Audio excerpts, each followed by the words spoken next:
नमस्कार, pulse 24 news देख रहे हैं आप और मैं हूं आपके साथ आफरीन बानो। वक्त हो गया है नेशनल बुलेटिन का, लेकिन उससे पहले एक नजर इस वक्त की हेडलाइंस पर।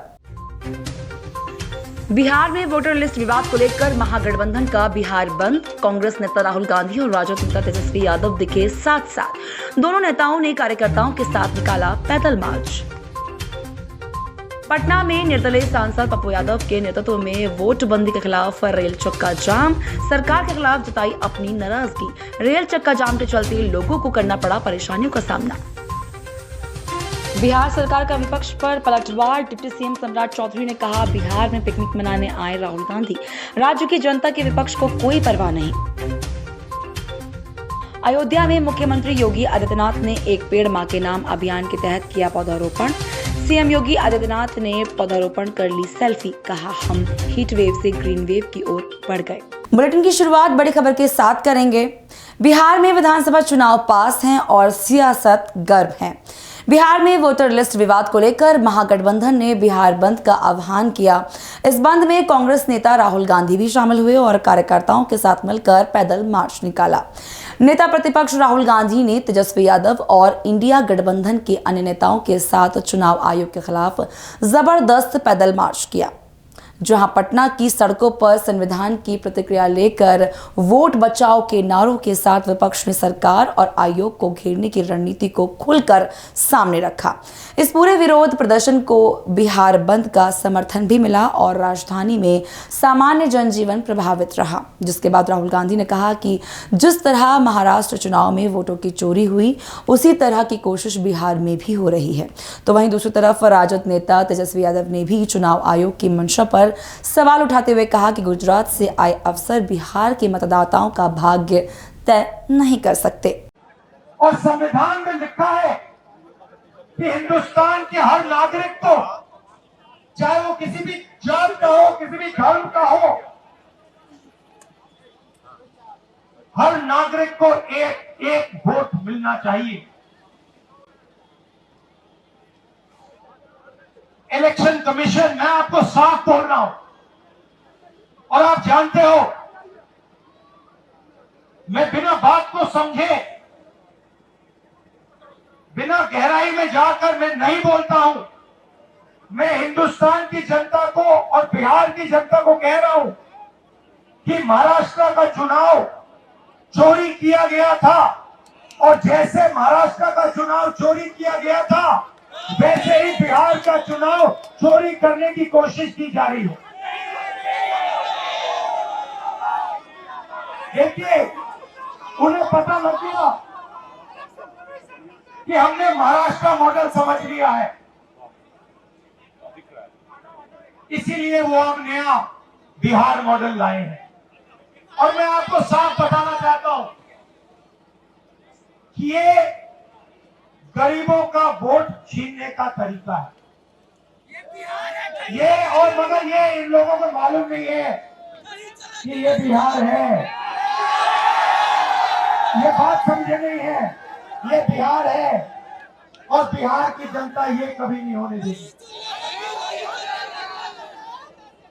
हमारे लोग इलेक्शन कमिश्नर से जाके मिले, मैं नहीं था मगर सारे नेता गए और मैंने इनसे पूछा, आपको क्या लगा?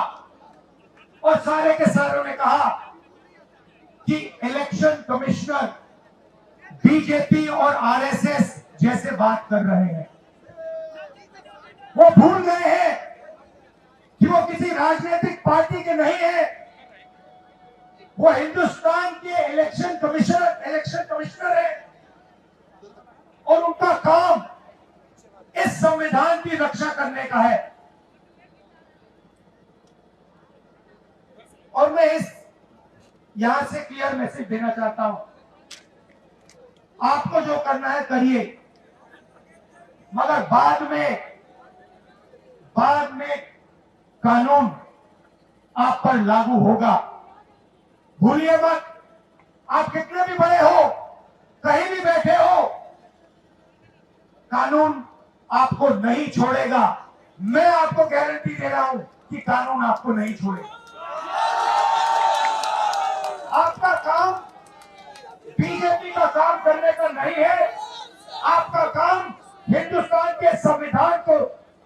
रक्षा करने का है। आपका काम बिहार की जनता का जो वोट है, बिहार की जनता के दिल के अंदर जो है, उसको पूरा करने का है। और आप अपना काम नहीं कर रहे हो। पहले इलेक्शन कमिश्नर सिर्फ बीजेपी नहीं चुनती थी। पहले इलेक्शन कमिश्नर को बीजेपी, ऑपोजिशन पार्टी और जो हमारे चीफ जस्टिस हैं, जिन्होंने मांग की कि हमें भेजने दो, हमें इलेक्शन कमिश्नर चुनने दो, उनको बाहर फेंक दिया, उनको कमरे के अंदर आने नहीं दिया और हमें भी साफ कह दिया कि भैया यही नाम है, ये बीजेपी के नॉमिनेटेड इलेक्शन कमिश्नर है। ये देश की सच्चाई है। और मैं बिहार के युवा से कहना चाहता हूं, ये सिर्फ आपसे वोट चोरी नहीं हो रहा है, ये आपका भविष्य चोरी हो रहा है। आपसे आपका हक जो बनता है, जो रोजगार है, आपका धन है, ये सब आपसे चोरी किया जाएगा। ये चोरी नहीं होना चाहिए। और आपको, बिहार के युवा को, ये चोरी नहीं होने देनी है। और पूरा का पूरा इंडिया गठबंधन आपके साथ खड़ा है और हम ये चोरी कभी नहीं होने देंगे। आप सबका दिल से मैं धन्यवाद करता हूं। जो सीनियर नेता आए हैं इंडिया गठबंधन के, आपका धन्यवाद करता हूं। और जो यहाँ भीड़ आई है, आपका भी दिल से धन्यवाद करता हूं। धन्यवाद, नमस्कार, जय हिंद, जय संविधान। आप सब लोगों को बस भाजपा की, नीतीश जी की, ये जो गोदी आयोग है, इनकी दादागिरी नहीं चलेगी, नहीं चलेगी, नहीं। बस बोला जरा साइन करा लो, अंगूठा मरवा लो, कलेक्ट करा लो, अब डिस्ट्रीब्यूट मत करो। ये कितनी तरीके का आदेश, हर दिन हर घंटे ये अपना आदेश को बदल रहे हैं। चुनाव आयोग कंफ्यूज है कि करना क्या है उनको। इसलिए हम लोगों ने दिल्ली में भी, पटना में भी हम लोगों का डेलीगेशन गया, मिला, लेकिन अभी भी कोई जवाब चुनाव आयोग ने नहीं दिया है। किसी बिंदुवार जो सवाल थे, जो कंफ्यूजन था, उसका जवाब नहीं दिया।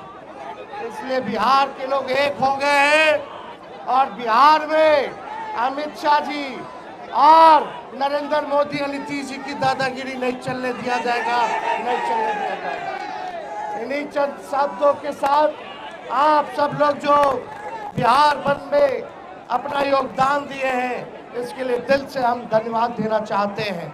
बिहार सरकार के खिलाफ जहां एक तरफ कांग्रेस और राजद के तमाम नेता व कार्यकर्ता सड़कों पर उतर चुके हैं, तो वहीं दूसरी तरफ निर्दलीय सांसद पप्पू यादव भी सड़कों पर उतरकर सरकार घेरने की कोई कसर नहीं छोड़ रहे हैं। जहां पप्पू यादव के नेतृत्व में वोटबंदी के खिलाफ रेल चक्का जाम किया गया। चक्का जाम के चलते लोगों को भी काफी परेशानियों का सामना करना पड़ा। बिहार की सड़कों और रेलवे ट्रैकों पर लोकतंत्र और मताधिकार की लड़ाई लड़ी गई। लेकिन सवाल अब भी यही है, क्या यह विरोध सिर्फ चुनावी रणनीति है या वाकई मतदाताओं के अधिकारों की रक्षा के लिए संघर्ष है? आप अभी चलिए ना सर, 10,000 आदमी, आप उसकी चिंता ना करिए सर। नागरिकता लेंगे चुनाव आयोग, कौन नियम के तहत नागरिकता लेंगे? वो नागरिक पूछेंगे हमसे, पैदा लिए हम, बाप दादा पैदा लिए, नागरिक पूछेंगे हमसे। अब हमको बताइए ना, जो नागरिकता पूछेंगे भाई, अब होते कौन है? बाप दादा क्या नागरिकता पूछेंगे? इतने दिनों से हम वोट कैसे दिए? आधार कार्ड की क्या वैल्यू है? अब हमको बताइए। बिहार में विपक्ष के बिहार बंद और प्रदर्शन को लेकर डिप्टी सीएम सम्राट चौधरी का बयान सामने आया है। सम्राट चौधरी ने कहा कि राहुल गांधी बिहार में पिकनिक मनाने आए हैं और उन्होंने राज्य की जनता की कोई परवाह नहीं है। वहीं बीजेपी प्रवक्ता प्रभाकर मिश्रा ने राहुल गांधी की पदयात्रा पर तंज कसते हुए कहा कि कांग्रेस के युवराज 2 किलोमीटर भी ठीक से नहीं चल पाए। ये सिर्फ और सिर्फ एक राजनीतिक ड्रामा है। निर्वाचन आयोग का भी घेराव किया उन लोगों ने राहुल गांधी के। अरे वो पिकनिक मनाने आए थे। बिहार की समस्या से उनको कोई लेना देना नहीं, बिहार के विकास के लिए कोई योगदान नहीं। ये लोग पिकनिक मनाने वाले नेता लोग हैं, आते हैं जाते हैं।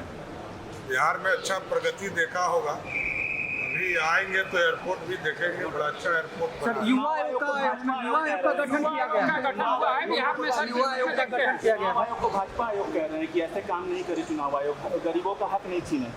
ये 99 सीट जब जीते थे राहुल गांधी जी, तो तुमको लगा कि पूरा देश जीते।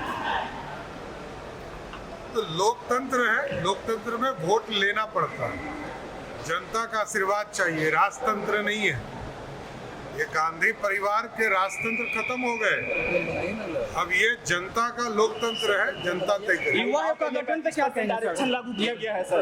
बिहार में राहुल गांधी आए थे, तेजस्वी यादव सब साथ में सड़कों पे उतरे, जो वोटर रिवीजन का जो काम चल रहा है उसके खिलाफ। देखिए, ये लोग कामचोर लोग हैं, ये लोग कभी मेहनत नहीं कर सकते हैं, जमीन पर नहीं जा सकते हैं, सिर्फ बोल सकते हैं।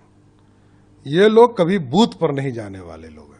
कांग्रेस पार्टी बूथ कैप्चरर रही, राष्ट्रीय जनता दल उससे बढ़ के ज्यादा बूथ कैप्चरिंग करने का। ये लोग कभी मेहनत नहीं कर सकते। अरे भाई, जनता के बीच में जाओ। जनता ने 4 करोड़ लोगों ने फॉर्म जमा कर दिया, आई बेचारे आंदोलन में लगे हैं। जब 50% लोगों ने सहमति दे दिया तो जनमत ने सहमति दे दिया। तो बिहार के लोगों ने सहमति दे दिया कि हम समीक्षा कराएंगे, और ये सड़क पर घूम रहे हैं। तो ये लोग राजकुमार लोग हैं, गांधी परिवार का राजकुमार और लालू जी का राजकुमार। ये सब लोकतंत्र में भरोसा करने वाले लोग नहीं है। इसलिए ये लोग का स्पष्ट मानना है, एक तो पिकनिक मनाने आए थे दिल्ली से, चले भी गए। अरे बिहार की समस्या को समझिए। बिहार यदि आज 75 वर्ष के आजादी के बाद जिस पार्टी ने 55 वर्षों तक कांग्रेस पार्टी ने राज किया, बिहार गरीब है, तो इसके पापी कौन होंगे? आप ही हो। आप ही हैं जिसने, कांग्रेस ने बिहार को बर्बाद किया, और 15 साल तक लालू जी ने पूरा इंफ्रास्ट्रक्चर को समाप्त किया, गुंडागर्दी को बढ़ाया। तो ये पूरा दोषी तो आप ही हैं। आप ही दोनों, आप दोनों ही अपने लिए आंदोलन कर रहे हैं खिलाफ में। राहुल गांधी ने कहा कि जैसे आप महाराष्ट्र में इलेक्शन कमीशन ने चोरी करके वहां सरकार बनाई, बिहार में भी बिहारियों के वोट, युवाओं के वोट चोरी करने का प्लान है इनका। तो झारखंड में क्यों नहीं बता रहे, हिमाचल में क्यों नहीं बता रहे, कर्नाटक में क्यों नहीं बता रहे, तेलंगाना में क्यों नहीं बता रहे? तो ये लोग को इस्तीफा करना चाहिए। राहुल गांधी जी को स्वयं इस्तीफा कर देना चाहिए। 99 सांसद जीत कर आए थे तो पूरा तमका लेकर घूम रहे थे कि हम ही जो है जीत गए। तो भाई, चुनाव में चले जाइए, सब इस्तीफा कर दीजिए। ये लोग बोलते कुछ हैं, करते कुछ हैं, जनता के लिए कुछ किया नहीं, तो जनता ने घर बैठा दिया। संवैधानिक पद पे बैठे हुए इलेक्शन कमिश्नर के बारे में जिस तरीके से उन्होंने बयान दिया कि आरएसएस संघ के अपॉइंटमेंट से इनका यहाँ पे नियुक्ति हुई है, ये लोग उसके थ्रू आए। अब देखिए, गांधी परिवार के मुंह से ये सब बोली अच्छी नहीं लगती है। गांधी परिवार जिसने इमरजेंसी डाला हो, जिसने 370 बिना संविधान में डाले हुए ही 35A जो है नोटिफाइड कर दिया हो, वो परिवार बोल भी सकता है क्या? संविधान के चर्चा कर भी कैसे सकता है? ये अपने आप में दुर्भाग्य है। आप तो घर में बैठ के इलेक्शन कमीशन की नियुक्ति करते थे, आज तो पूरी कमेटी बनी हुई है। देखिए, इस देश की ये दशा होना, ये सिर्फ गांधी परिवार का ही अपराध है। और बिहार जैसे राज्य यदि पीछे छूटे हैं, तो 15 साल जो ब्लॉक किया लालू प्रसाद जी ने, आज यदि पिछड़े हैं, लोग पलायन कर गए, डर से भाग गए, तो वो लालू प्रसाद जी कर रहे। अभी सर वोटर का जो रिवीजन हो रहा है उसमें क्या फैक्ट पाए गए हैं? देखिए, एकदम एक महत्वपूर्ण चीजें जानकारी मिल रही है। किशनगंज जिले में जहाँ एवरेज 20,000, 22,000, 25,000 लोग आवेदन करते थे आवासीय प्रमाण पत्र के लिए, पिछले 7-8 दिनों में मात्र 7-8 दिनों में 2,41,000 लोग, मतलब 10 टाइम्स लोगों ने आवेदन किया है। तो ये चिंता का विषय है। इसको निर्वाचन आयोग को भी देखना चाहिए और डिस्ट्रिक्ट मजिस्ट्रेट्स भी इसको देखे कि इसमें कोई बांग्लादेशी नहीं घुसे, इसका जरूर ध्यान रखना। एक अंतिम सवाल, क्या लग रहा है कि जिस तरीके से लोग सड़क पर उतर के आंदोलन कर रहे हैं, कह रहे हैं कि अब की बार जो है हमारी सरकार बनेगी, बीजेपी यहाँ से चली जाएगी, क्या ऐसा हो सकता है, आपको लग रहा है? देखिए, ये जनता तय करती है, मैं तो नहीं तय करता हूँ, लेकिन ये जरूर मैं कहना चाहता हूँ, ये लोकतंत्र है। लोकतंत्र ने लालू जी को भी हराया, कांग्रेस को भी हराया, और ये जो पूरी टीम है, लालू जी के प्रतिनिधि वाला टीम, राबड़ी जी हो, तेजस्वी जी हो, सबको जनता ने हराया है। और जनता जानती है लालू आएंगे तो क्या करेंगे, नीतीश आएंगे तो क्या करेंगे, विकास बनाम विनाश, यार की जनता जानती है। धन्यवाद।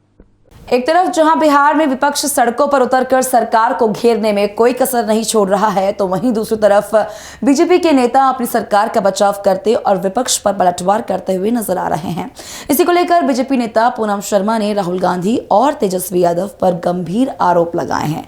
पूनम शर्मा ने कहा कि राहुल गांधी बिहार में आकर दंगा फैलाने का काम कर रहे हैं। उन्होंने महागठबंधन पर चुनाव आयोग की आलोचना करने का भी आरोप लगाया। उन्होंने कहा कि इस बंद से केवल आम जनता को परेशानी हो रही है, दुकानें बंद हैं और मरीजों को आवागमन में दिक्कतों का सामना करना पड़ रहा है। उन्होंने इसे गुंडागर्दी करार देते हुए कहा कि महागठबंधन ने पूरे बिहार को बंद घोषित कर जनता को परेशान किया है।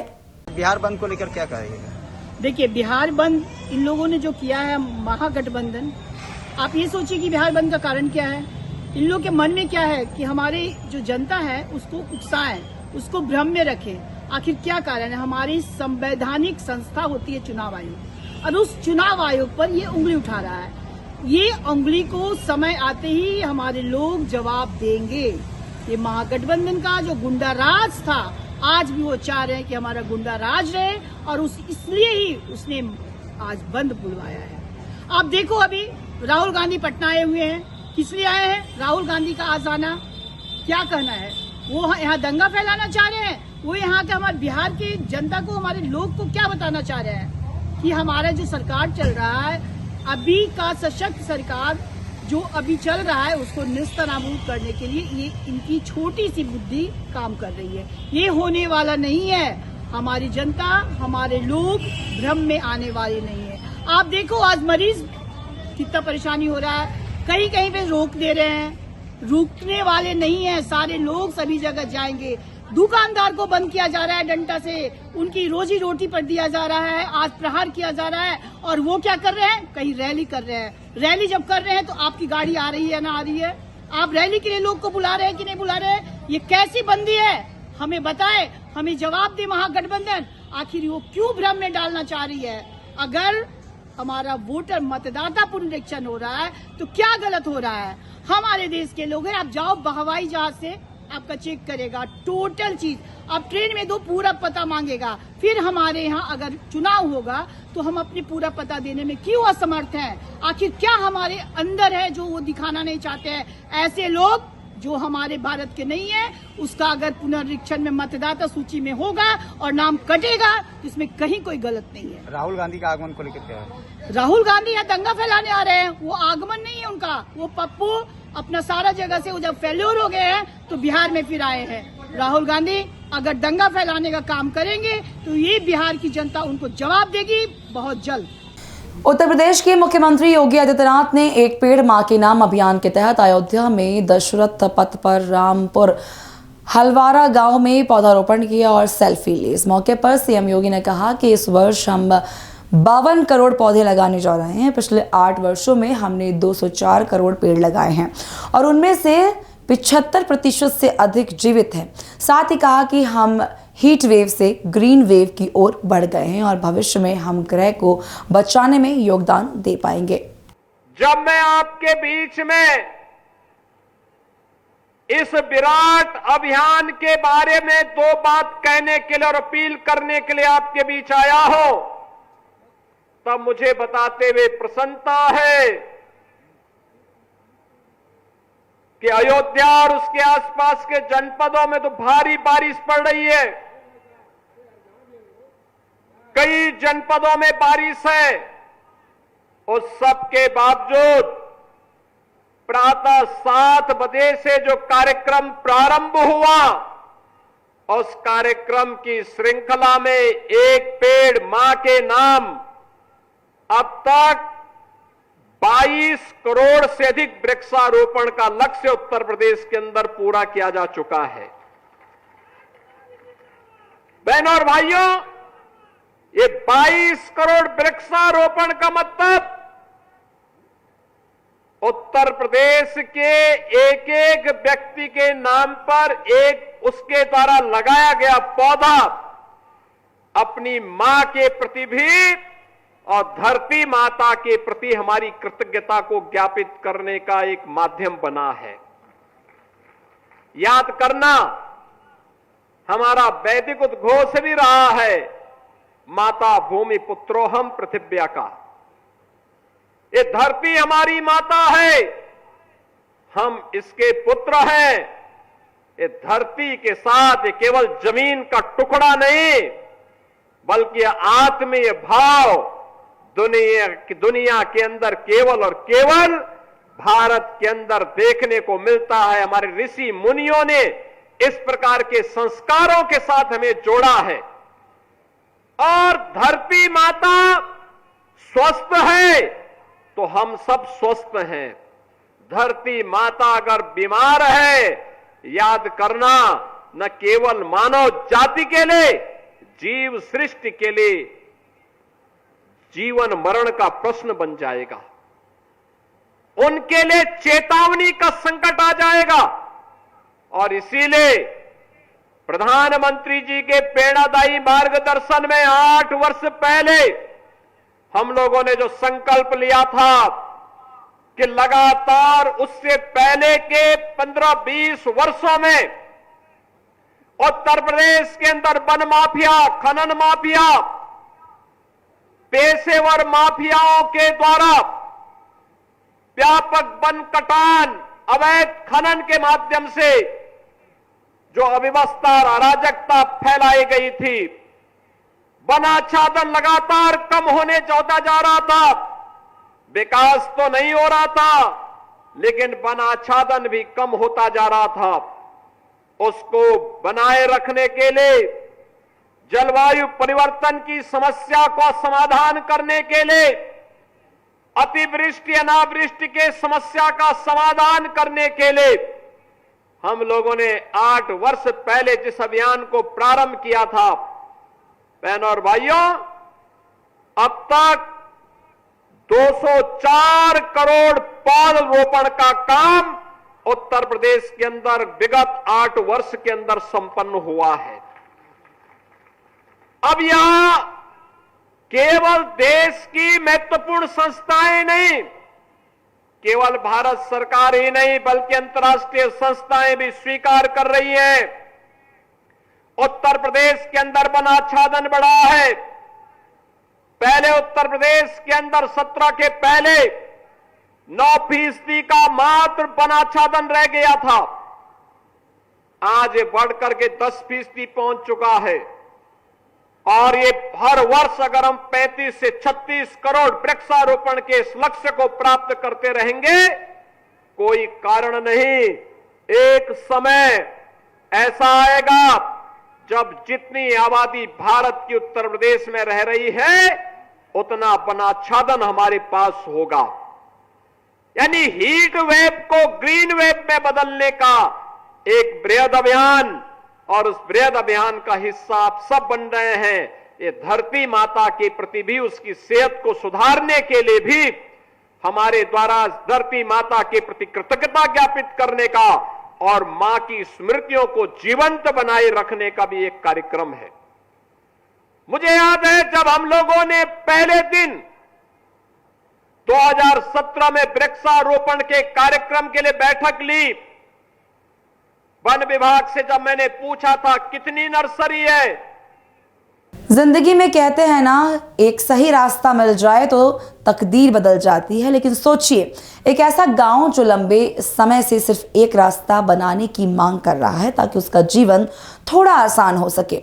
जी हां, अकोला के हिरपुर गांव में रास्ता ना होने के चलते लोगों को परेशानियों का सामना करना पड़ रहा है, जहां एक व्यक्ति की मौत के बाद ग्रामीणों ने बड़ी मुश्किल से नदी को पार करने के बाद शमशान घाट में उसका अंतिम संस्कार किया।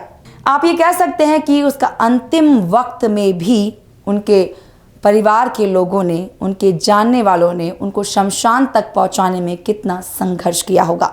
लेकिन जरा सोचिए, इस नदी को पार करते समय कोई बड़ा हादसा भी हो सकता था। इसी को लेकर गांव वालों ने बार बार ग्राम पंचायत निर्वाचित जनप्रतिनिधियों से मांग की, लेकिन अभी तक किसी भी अधिकारी ने ग्रामीणों की समस्या पर काम करना शुरू नहीं किया। गांव वालों का कहना है कि अगर मौत में भी न्याय नहीं मिलता तो जिंदगी से क्या उम्मीद करें। जिन प्रतिनिधियों को हम बड़े विश्वास से चुनते हैं, वे बुनियादी समस्याओं का समाधान करने में भी सफल नहीं रहे। फिलहाल इस बुलेटिन में मेरे साथ बस इतना ही। आप देखते रहिए Pulse 24 न्यूज। नमस्कार।